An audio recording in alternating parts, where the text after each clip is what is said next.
Всем здорово, народ, с вами Алекс Диего, игра в Outer Worlds. Мы продолжаем ее проходить. В прошлый раз она у нас как сука вылетала, если на то пошло. Ну, если кто смотрел до конца, вы это увидите.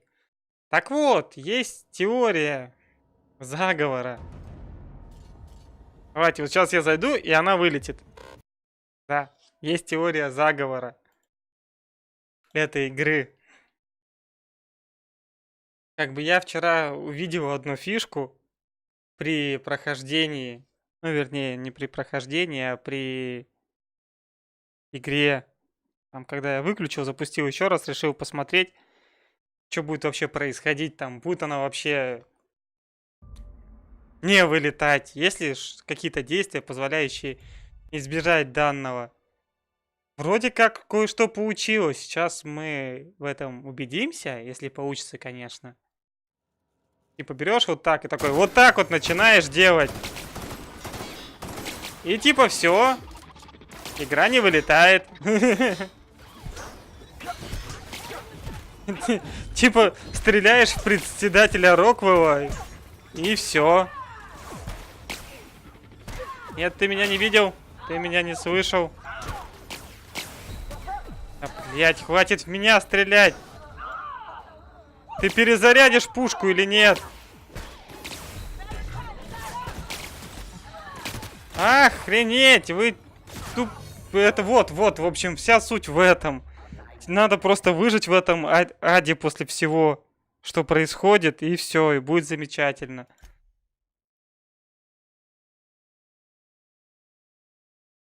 У меня как и в назло патронов нигде нет. Так надо, я могу перезарядиться.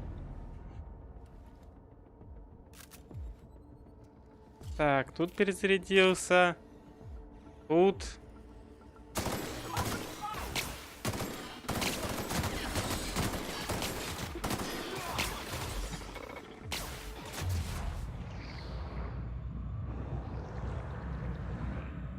Так, передернули.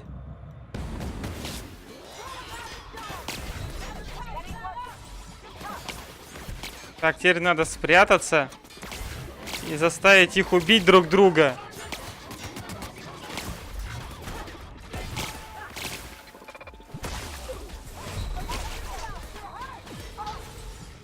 Черт.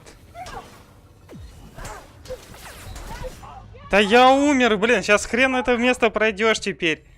Меня будут постоянно убивать. Я не хочу этого. На кой черт мне это? Это сложно просто.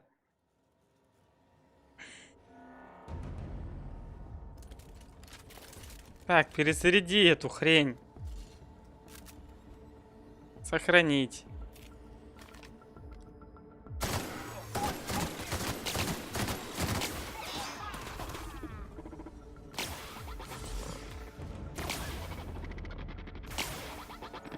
Сейчас.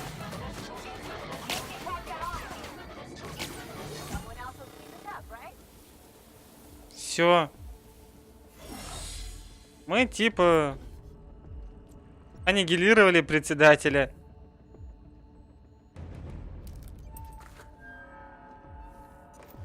Тот, который был самым главным якобы злодеем, теперь аннигилирован, и типа игра мне позволяет свободно идти. Типа молодец, вот. Список неоконченных дел к визиту Роквелла. Понятно. Или это был не он. Что я там получил? Пистолет. Плазмомет.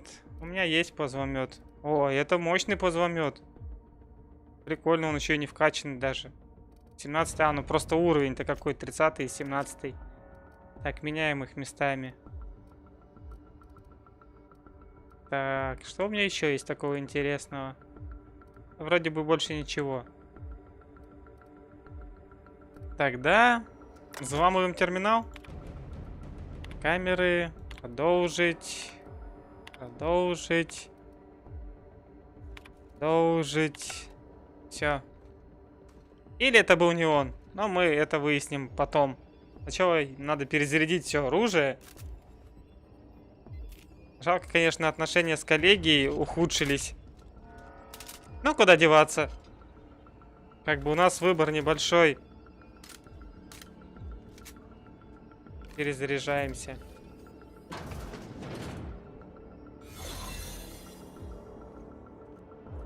Да, там никто стрельбу не слышал.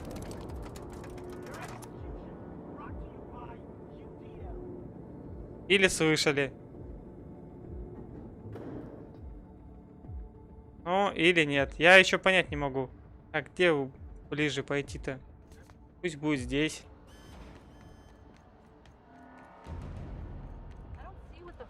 Так.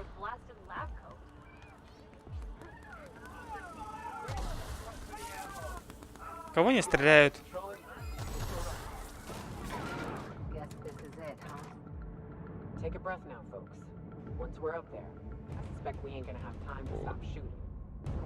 Очень быстро все произошло. Мы как бы... Это самое изичное. Captain, you have an uncanny talent for complicating my life. You've disrupted the balance of power. You've upset the natural order of things. You've introduced uncertainty, and there is nothing I despise more than uncertainty.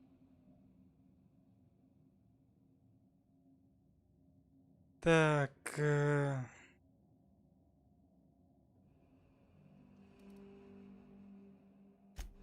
Typical. Running your mouth in the middle of a crisis. It's almost as if you delight in chaos. The force of your personality is well documented. I simply never imagined you could turn the system upside down through charisma alone. I should have dealt with you a long time ago. You were always too dangerous to leave unchecked. Ну, типа, харизму у меня хоть отбавляй, я убеждение на 100 вкачал. Leaving you alive was my greatest mistake, but it is a mistake I intend to correct. I have Dr. Wells in my custody. Once I've secured his cooperation, I can move forward with the program. I can repair the damage you've done. I can set...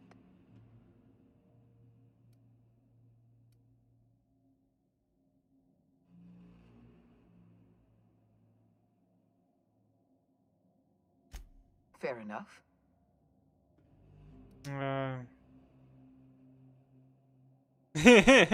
Yay! Interesting that you think I'm going to die here. I believe I'm more...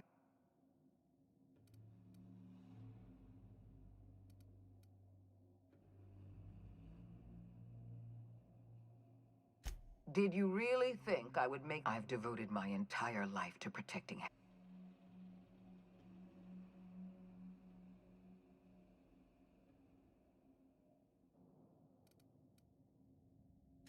Don't you think I know that? Yes, I made mistakes. Costly mistakes. You were always an unknown variable. I tried to recruit you, but you threw...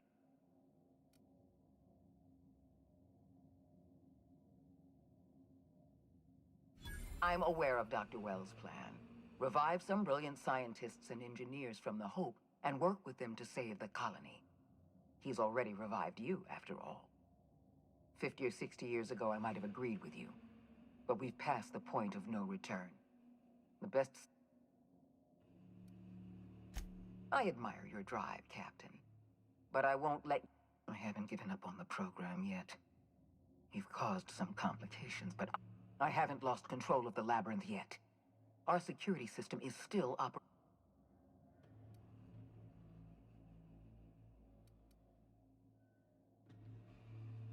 What? You can't be serious.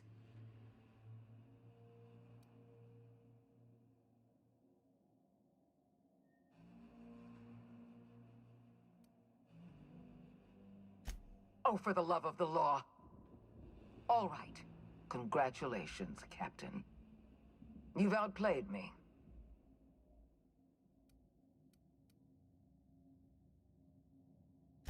I just hope you've made the right decision.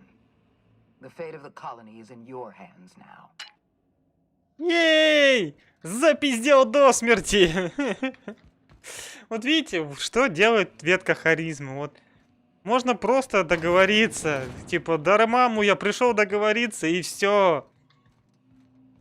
Вся проблема решена. Все проблемы можно решить диалогом. Особенно, когда у вас ветка диалога вкачана на 100, блядь. И со мной есть еще мои прекрасные спутники, добавляющие мне еще немножко красноречивости. Вот так вот, дружочки, пирожочки. Надо уметь договариваться. Так, мне интересно, что здесь. Ага. Ладно. Ключ-карта от камеры, которой у меня нет. Дружочки, пирожочки. Вот и доктор. Вот ключ-карта председателя.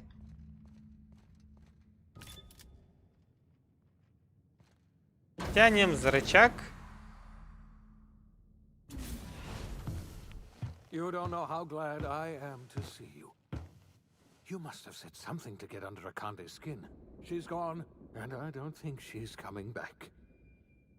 And you lunatic, you broke into the board's own fortress just to rescue one doddering old man. You are absolutely out of your mind, and I can't begin to thank you enough.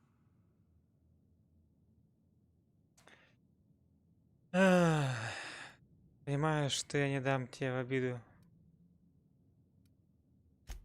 I know, my friend, I know. And now it's finally over. The board's finished. It's only a matter of time before the entire system slips from their grasp. You've broken the board's stranglehold on this colony, and you saved my life. But there's still... You and I are going to have to work harder than ever to save Halcyon. I'm afraid the situation...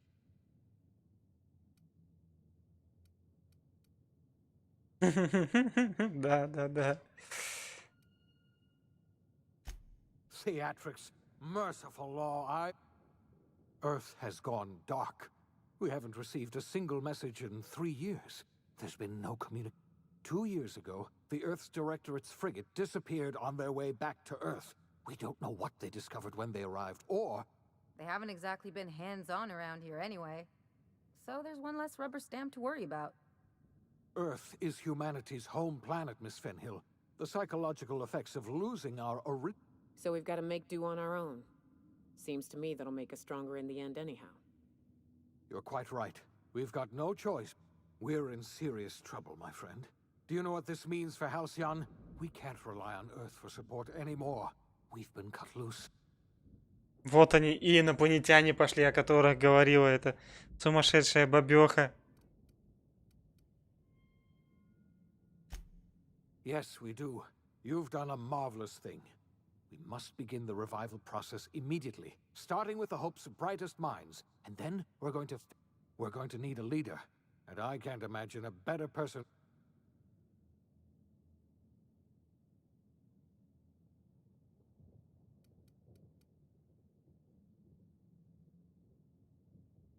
Да, буду делать все. You've certainly earned your freedom. Halcyon, you've kept your end of our bargain. Now it's time I kept mine. I'll revive the Hope's colonists myself. You're the best thing to ever happen to Halcyon. If you want to take it upon yourself to lead this colony, you have my support. We're not a colony any longer, are we? Our last connection to Earth has been... Our future is uncertain, and no one knows what tomorrow... Все, я повелитель, повелитель колонии. The OSI teaches that everything in the universe happens according to the grand plan. But the stranger that arrived in Halcyon was an unplanned variable. From the moment he landed in Emerald Vale, his actions altered the course of history. The events on Tartarus brought about the end of the board's authority. But the board's mistakes would haunt the colony for decades to come. The damage they left behind would require the work of a generation to repair. Dr. Phineas Wells began reviving a handful of the Hope's colonists. Engineers, scientists, technicians, and intellectuals. They were among the brightest minds the Earth had ever sent out into the stars. The Hope scientists and engineers woke up in a colony descending headlong into total collapse. With no way to return to Earth, they had no choice but to band together and devote themselves to the cause of saving Halcyon. The people of Halcyon were nothing if not hardy.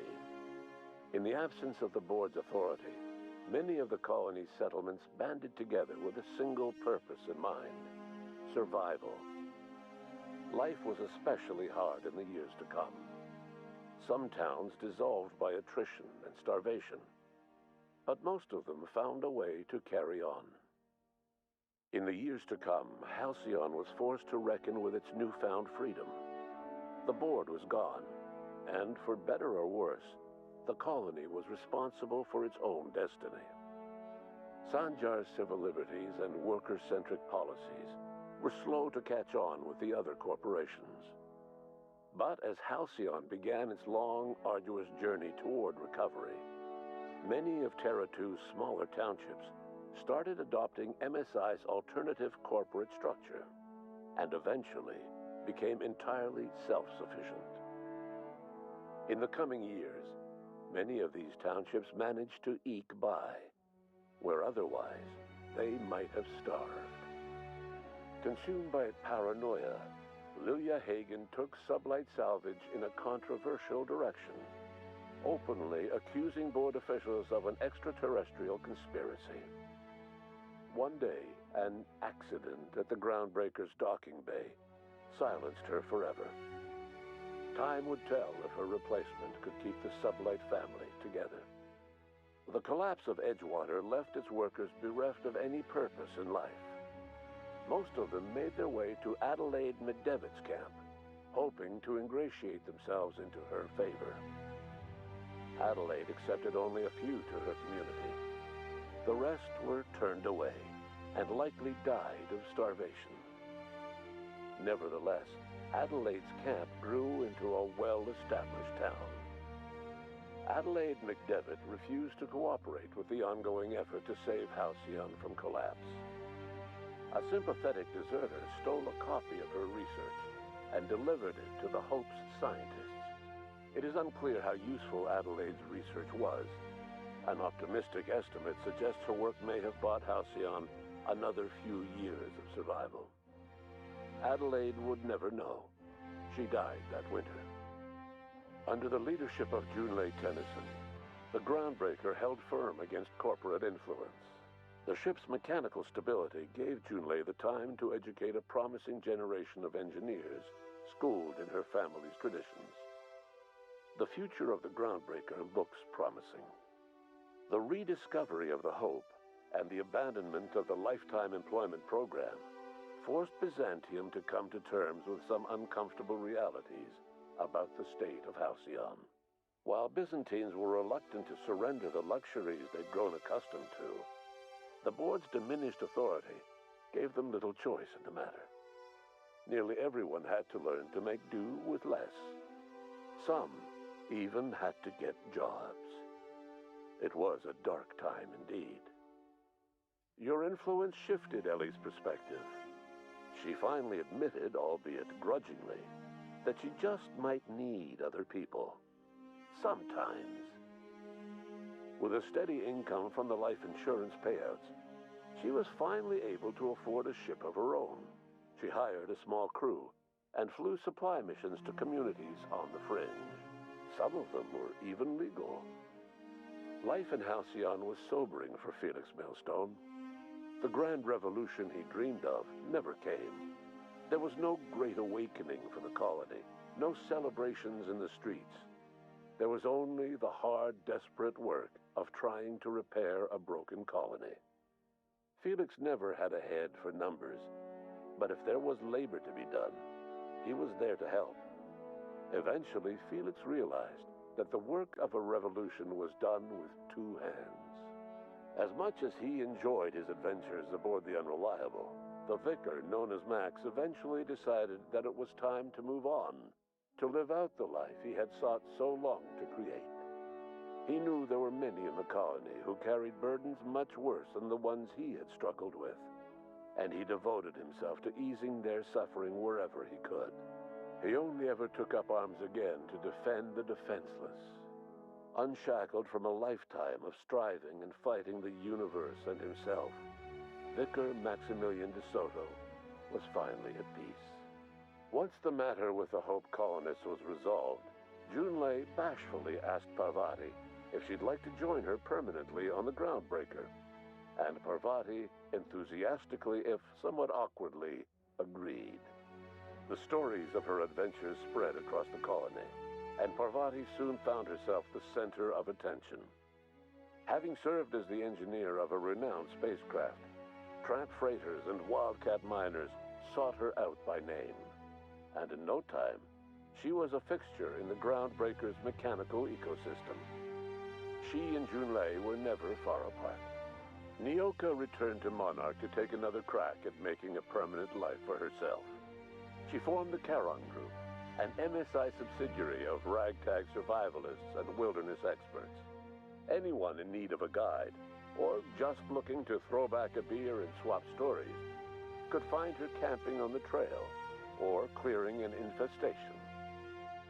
Before his untimely death, Captain Alex Hawthorne had plans to restore and modify, for combat purposes, a sanitation and maintenance automechanical that he'd found in a state of disrepair in Emerald Vale's scrapyard. That unit remains broken down and forgotten in the unreliable supply closet to this day. Minister Clark was released from house arrest, and his contact with you gave him a sense of renewed purpose and vigor. Once it became clear that no help would be coming from Earth, he threw his considerable efforts and talents into helping Halcyon manage the crisis before it. It was widely suspected that Sophia Akande was the true power behind Chairman Rockwell. However, after the riots on Tartarus, she was never again seen in the colony. Various theories circulated as to her fate. Some believed she boarded an interstellar ship capable of journeying to a distant colony. Others believe she died trying to escape Tartarus. Some few suggest she fled to Monarch, where she continued to live among a small band of loyalists. There is another theory, which suggests that Sophia's encounter with you changed her, and she deliberately retreated from public view, but continued supporting the colony in secret. When Dr. Wells began reviving the Hope's colonists, he found himself with a sudden windfall of additional supplies and resources, courtesy of an anonymous donor. If Wells knew who his supplier was, he never told a soul.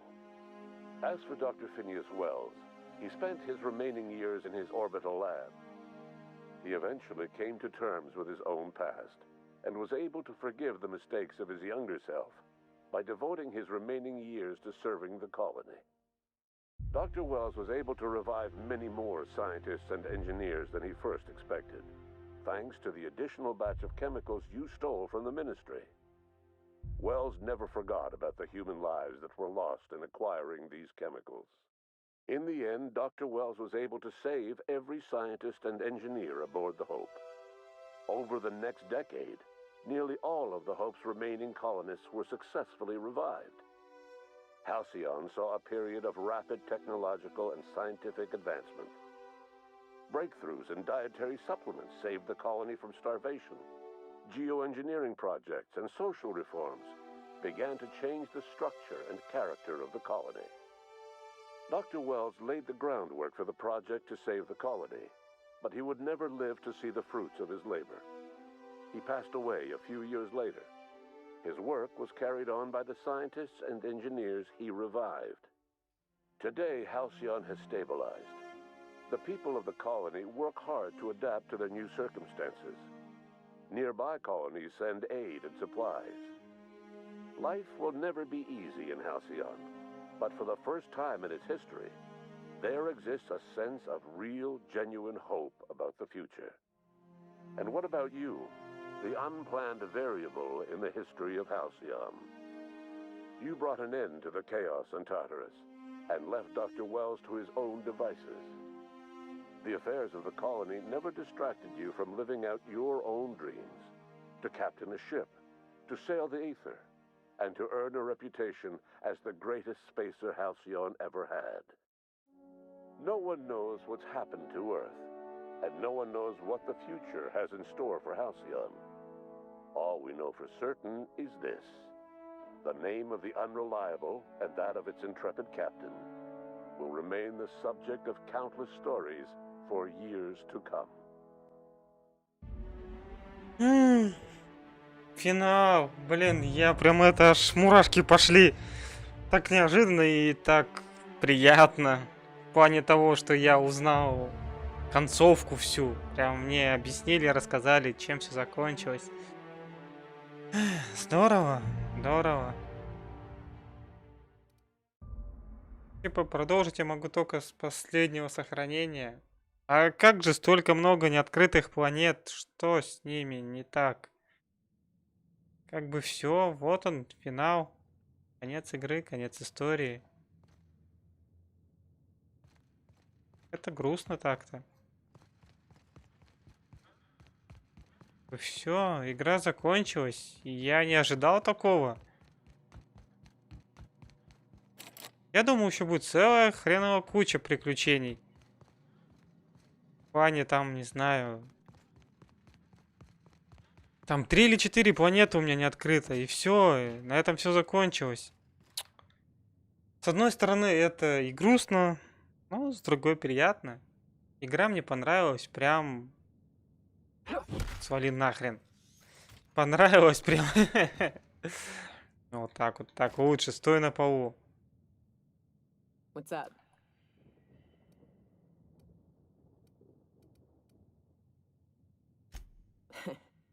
I took a job once to clear out a rap nest.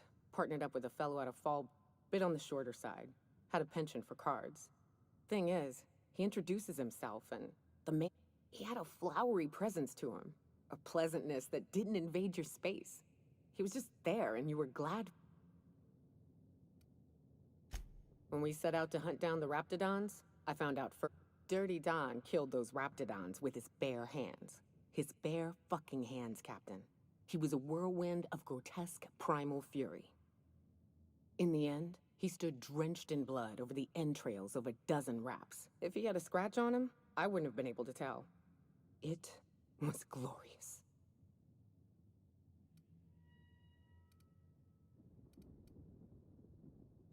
Day came when he tried to take on a mana queen.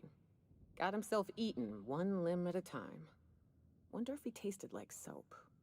Oh well, live and learn. No matter how tough you are, if you're gonna fight something bigger than you, bring a firearm. Неплохо. Ну ладно тогда, народ, заканчиваем мы с игрой в Outer Worlds. Жаль, конечно. Но что поделать. Игра была интересная, хоть и не такая длинная, как мне бы хотелось. А я желаю вам всего скорой удачи. Не забудьте подписаться на мой YouTube